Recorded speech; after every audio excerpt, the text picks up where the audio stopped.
During our discussion to cell injury and cellular adaptation, we have reached to the we have discussed the pathogenesis of cell injury, and today we are reached at the mechanism of cell injury, in which the mechanism of cell injury we have to discuss the reversible cell injury and irreversible injury. You have know the difference between reversible and irreversible. We have discussed in our previous lecture. Here adaptation mechanism is going to happen, it is reversible, and the situation where adaptation is not possible is called irreversible. So irreversible adaptation can be happen. So during the study of the mechanism of reversible cell injury, there are specific operations or specific reactions which undergo during reversible and cell injury. So first, now we are going to discuss the mechanisms which are mainly responsible for the reversible injury. So let's come to the discussion. There is the first mechanism is ATP depletion. ATP is required to perform our body operations promptly. So if there is a depletion in ATP, means there is a improper supply of ATP to our body operations, it leads to the dysfunctioning of the body. Dysfunctioning leads to the disturbances in homeostasis of the body, and disturbances in homeostasis, you very well know, leads to the injury. Okay, so let's come to the discussion is that how ATP depletion is related with the cell injury. Okay, which type of operations in body are controlled by ATP. Okay, or in other words, how ATP required to perform the body functions properly. You have studied the glycolysis, Krebs cycle, ATS cycle, and anaerobic respiration, both the types. Okay, and you have very much know the role of importance of ATP. And if ATP get depleted, what happens?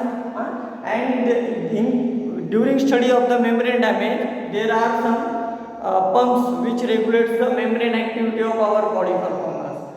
You have studied this in your HAP subject. So there is a sodium potassium pump, calcium channel.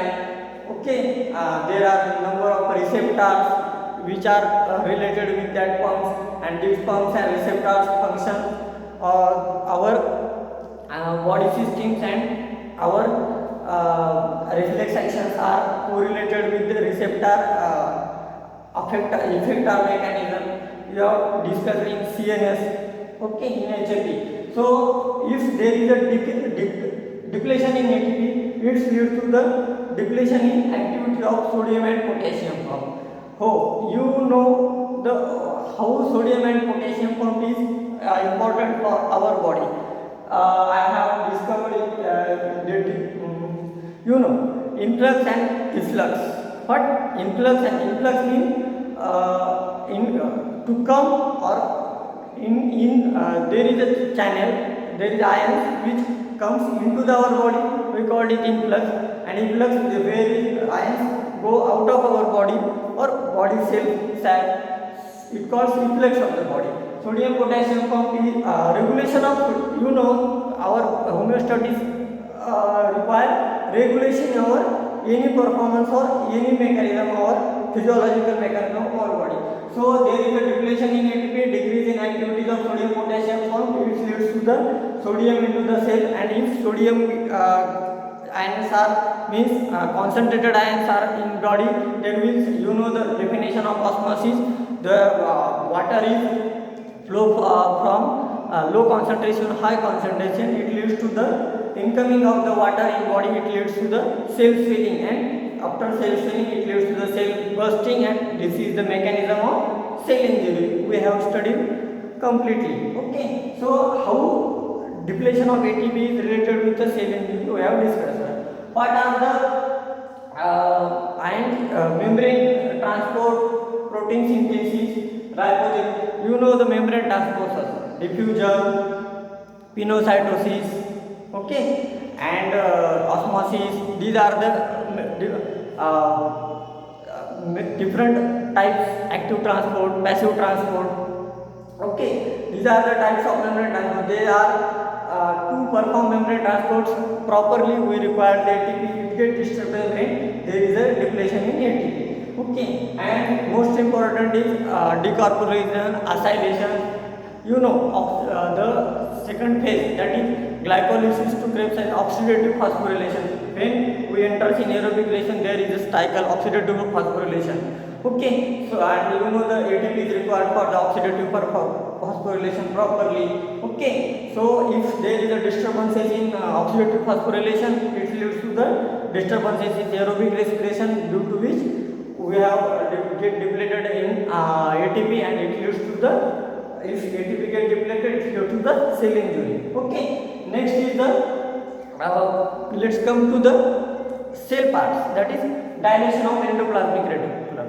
Endoplasmic reticulum, if there is a dilation of endoplasmic reticulum, it leads to the decrease in ATP and increase in AMP. You know, there is a, if phosphorylation is form of ATP, it leads to the ADP and IP, or AMP plus IP. You know the structure of ATP, you have studied in biochemistry. Okay, adenosine triphosphate. Okay, so it leads to the phosphofructokinase.